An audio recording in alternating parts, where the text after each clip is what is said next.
Nag-start ako na ma'am noong 2019. Bagong kasal kami ng asawa ko, walang trabaho, may isang anak.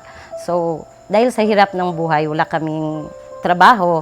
So naisipan kong mag-start ng 2 fatteners. Nagsimula yun ng 2 hanggang sa naging 10 at naging 20. Tapos naisipan ko na mag-inahin ako.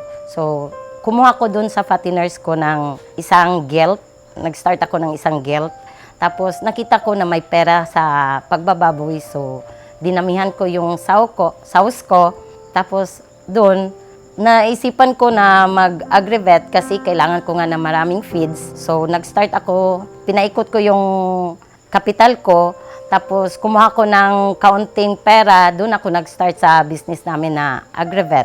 Minsan ma'am, matumal yung bintahan ng baboy. So kailangan naming mag-isip ng paraan kung paano namin madidispose yung baboy. So, naisipan kong mag-start ng meat shop para kahit mahina yung bilihan ng baboy, ma-dispose namin yung baboy namin. Everyday may challenge, ma'am, kasi nag-start nga kaming walang knowledge about farming. So, ang gabay lang namin yung talagang ultra-pack na technician, yung laging nagtuturo sa amin kung anong dapat gawin, yung hindi dapat namin gawin, yung paano i-start yung business namin. Ultra-pack talaga yung lagi naming tinatawagan, ganyan ma'am.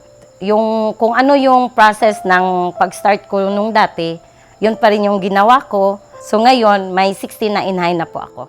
Ako si Joyce Neriqua, owner ng Biakoy Agrivet Supply at Kuya Koy's Farm. 16 years user ng Ultra-Pack. Since 2009 up to present, nag-aalaga ako ng baboy dito sa Aluran, Misamis Occidental.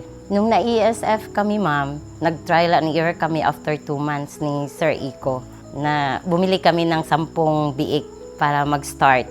So hindi pa namin alam kung maging successful yung ginawa namin, pero yung ginawa namin is yung isang lagayan ng baboy, nilagyan namin ng isang biik for trial only. So, tinulungan niya akong mag-disinfect, tinulungan niya akong paano ang biosecurity. Kaya, successful naman yung ano namin, ma'am, yung trial and error namin.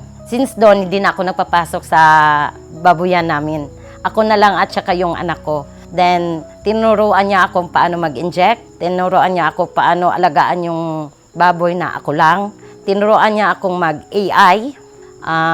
Tinuruan niya ako kung paano paanakin yung mga inahin namin. So, lahat-lahat yun tinuro niya sa akin.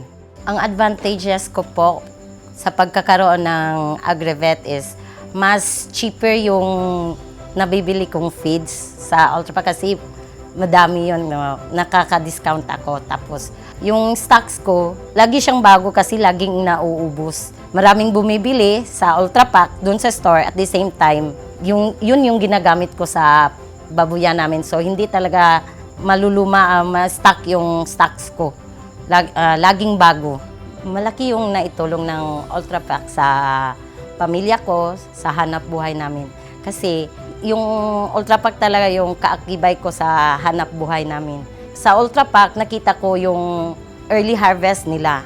Malaki yung kita ko sa pagbababoy. Lahat ng kita ko is doon nagsimula sa babuyan namin. Yung mga nabili kong lupa, yung mga sasakyan namin, yun ay kita ko talaga sa babuyan namin.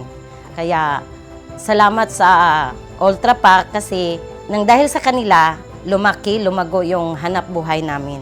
Sa mga technician, malaki yung pasasalamat sa mga technician kasi lagi silang handang tumulong sa amin. At saka yung Ultra-Pack, malaki yung kita namin kasi libre yung gamot na binibigay nila. May libre silang vitamins at libre yung service nila. Hindi sila nagpapabayad.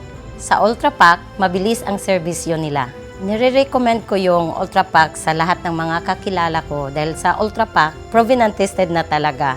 Yung quality ng baboy nila is maganda. At saka yung laman yung meat nila is meaty talaga. Yung products nila is good quality kasi early harvest yung baboy mo at saka madaling lumaki. Mabigat yung timbang kaya malaki yung kita.